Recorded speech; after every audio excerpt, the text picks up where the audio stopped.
हे सुत जी, आप अज्ञान अंधकारने मिटाववामां करोड़ो सूर्य समान छो। एक सूर्य होय तो अर्धी पृथ्वीना अंधकारने दूर करे, पण सद्गुरु तो करोड़ो सूर्य समान छे।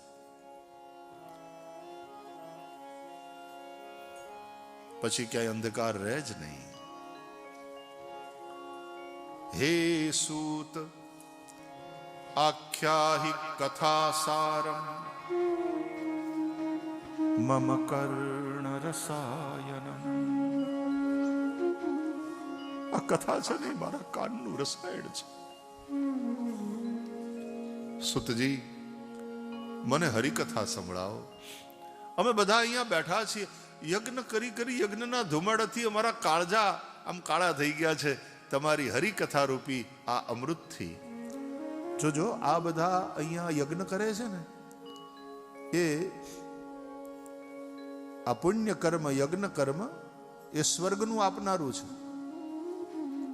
એટલે આ જે સત્ર કરે છે, સત્રમ સ્વર્ગાય લોકાય સહસ્ર સમમાસત। સ્વર્ગાય લોકાય, શાસ્ત્ર એવું કહે છે, પ્રયોજનમ અનુદ્દિશ્ય મંદોપી ન પ્રવર્તતે। बिना प्रयोजन के मूर्ख भी कुछ नहीं करता। तो आ 1000 वर्षनो यज्ञ शा માટે? સ્વર્ગાય લોકાય। પણ આપણા શાસ્ત્રો અને એમાં ભાગવત તો કહે છે, સ્વર્ગ સુખ તો તુચ્છ છે। સ્વર્ગ સુખથી વધીને તો મોક્ષનું સુખ છે। પણ મોક્ષનું સુખ પણ જ્યાં ફીકું લાગે એ છે ભગવાનની ભક્તિનું સુખ, એ છે ભક્તિનો આનંદ। એક નાનકડું ટાઉન હતું અને શહેરની બહાર નદીના કિનારે એક સંન્યાસ આશ્રમ હતો। ટ્રસ્ટીઓએ બનાવેલો કે સાધુ સંત સંન્યાસી આવે એ લોકો ત્યાં બિરાજે, એના ભિક્ષા ઇત્યાદિની વ્યવસ્થા પણ થઈ જાય અને એ સત્સંગ કરાવે, ગામ લોકો સાંભળવા જાય। તો સમય સમય પ્રમાણે બધા સંતો સંન્યાસીઓ પધારે। સંન્યાસ આશ્રમમાં એમની રહેવાની વ્યવસ્થા, એમની ભિક્ષાની વ્યવસ્થા। સાંજે કલાક 1.5 કલાક પ્રવચન, લોકો બધા લાભ લે। સવારે સ્વામીજીને કોઈ ને કોઈ બધા મળવા આવે, પ્રણામ કરવા આવે। એકવાર 4 જણા બેઠા હતા સ્વામીજી પાસે। એ નગરના નગરશેઠ આવેલા સ્વામીજીને પ્રણામ કરવા, એ બેઠા હતા। એ નગરના એક બહુ વિદ્વાન કર્મકાંડી બ્રાહ્મણ, મોટા મોટા યજ્ઞો કરાવે, એનું આચાર્યત્વ કરે, એ બેઠા હતા।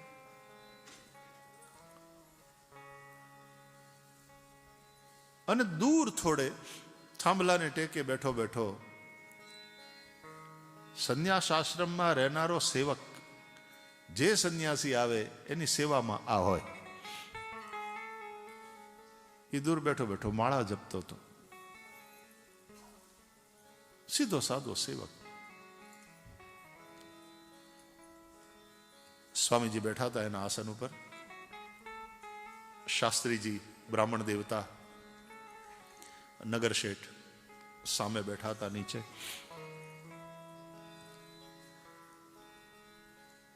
સન્યાસી મહાત્મા અવારનવાર આવતા, એ ઓળખતા હતા બધાને। પૂછ્યું, क्यों सेठ जी, कैसे हो, सब ठीक चल रहा है कारोबार? तो सेठ जी ने कहा कि महाराज, आप जैसे संतों का आशीर्वाद है, भगवान के तो चारों हाथ है मुझ पर, बहुत सुखी हूं, बहुत सुखी हूं, प्रभु कृपा, सब अच्छा चल रहा है, धंधा अच्छा चल रहा है, चारों बच्चों की शादी हो गई, चारों बच्चों के घर बच्चे हैं, सबके लिए अलग अलग मकान, मोटर कारें, भगवान की कृपा है, बहुत सुखी हूं, बहुत सुखी हूं। तो सामे ब्राह्मण देवता बैठा था ना, पंडित जी आचार्य। सेठ जी ये तो इस लोक के सुख की बात हुई, अरे परलोक की तैयारी करो, वहां साथ क्या जाएगा। जब हम यज्ञ याग आदि करते हैं, दान पुण्य करते हैं, तीर्थ यात्रा करते हैं, तो उस पुण्य से स्वर्ग में सुख की प्राप्ति होती है। बिना पुण्य के स्वर्ग का द्वार खुलेगा नहीं तुम्हारे लिए। यहां वाले सुख से तो स्वर्ग का सुख ऊंचा है।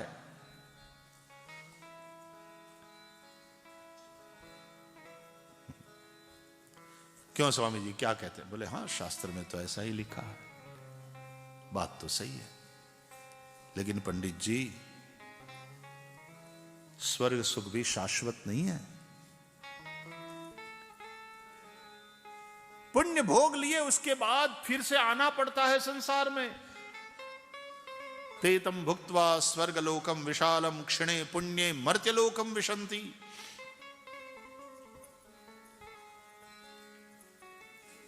इसलिए पंडित जी पाप और पुण्य दोनों से मुक्त हो जाओ। स्वर्ग सुख भी शाश्वत नहीं है, मोक्ष की बात करो। ऋते ज्ञानान्न मुक्ति ही, बिना ज्ञान के मुक्ति नहीं है। स्वर्ग के देवता भी निर्भय नहीं है पंडित जी। अरे वैराग्यमेवा भयम, अभयत्व तो वैराग्य में है। बिना ज्ञान के मुक्ति नहीं है। तो स्वर्ग सुख से भी श्रेष्ठ है मोक्ष का सुख।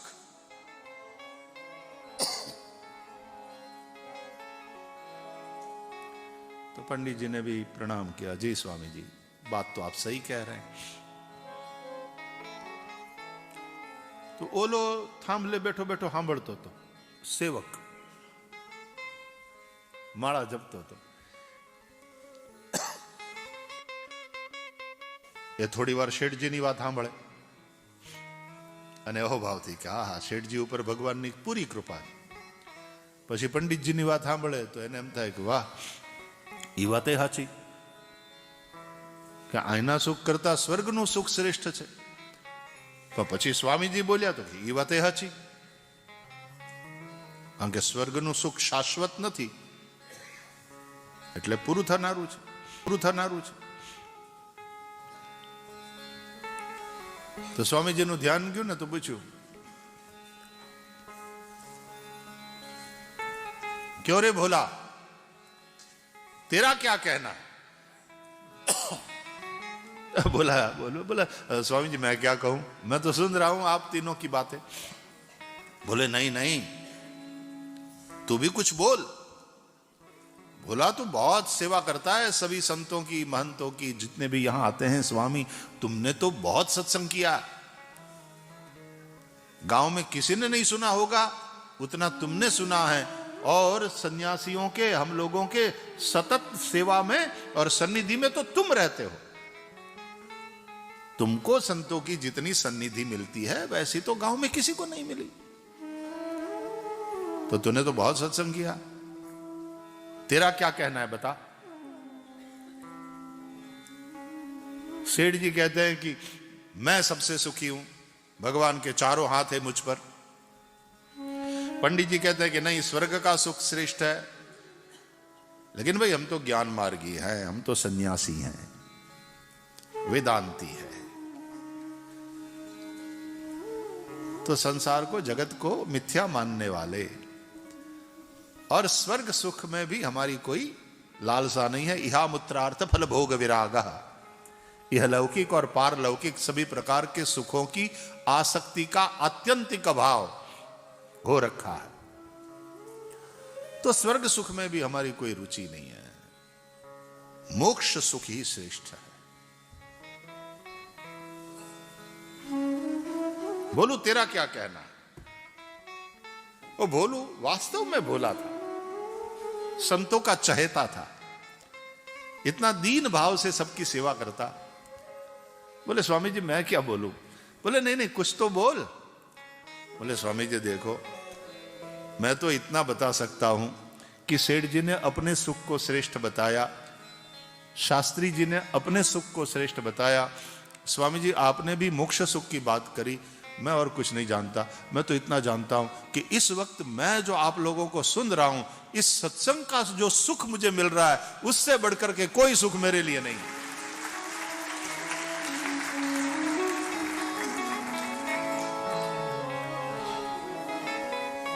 अब इसी बात को जो भोलू ने बताया, रामचरितमानस की भाषा में बोलूं,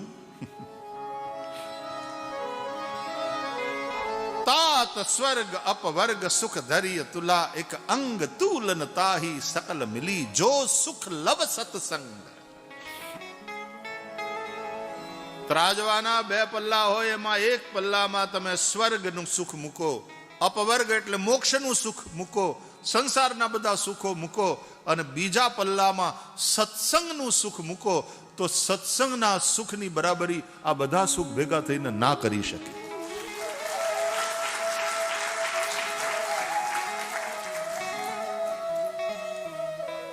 અને એટલા માટે સત્સંગનું સુખ એ પુરુષાર્થથી નથી મળતું, એ ભગવાનની કૃપાથી જ પ્રાપ્ત થાય. बिनु सत्संग विवेक न होई, बिनु सत्संग विवेक न होई, राम कृपा बिनु सुलभ न सोई.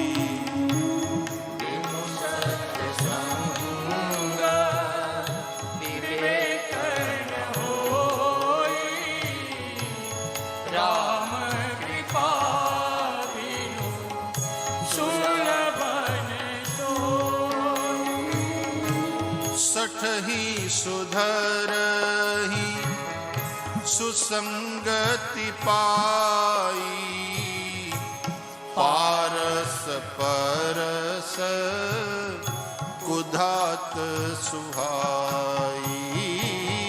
सठ सुधरही सत संगति पाई, पारस परस कुधात सुहाई. बिनु सत्संग विवेक न होई, राम कृपा बिनु सुलभ न सोई.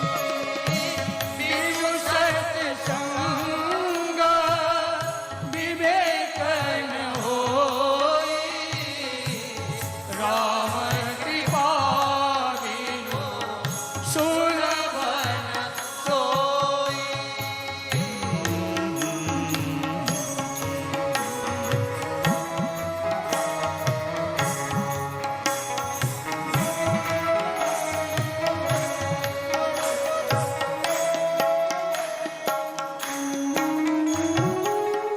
આ સત્સંગનું સુખ એવી વસ્તુ છે જે પુરુષાર્થથી નથી મળતું.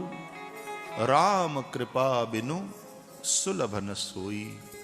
ભગવાનની બહુ કૃપા હોય ત્યારે પ્રાપ્ત થાય છે. એક ઘડી આધી મેં પુનિયાદ, તુલસી સંગત સાધુ की. ઘણી વાર મેં કથામાં ચર્ચા કરી, હમણાં ઘણા વખતથી નથી કરી.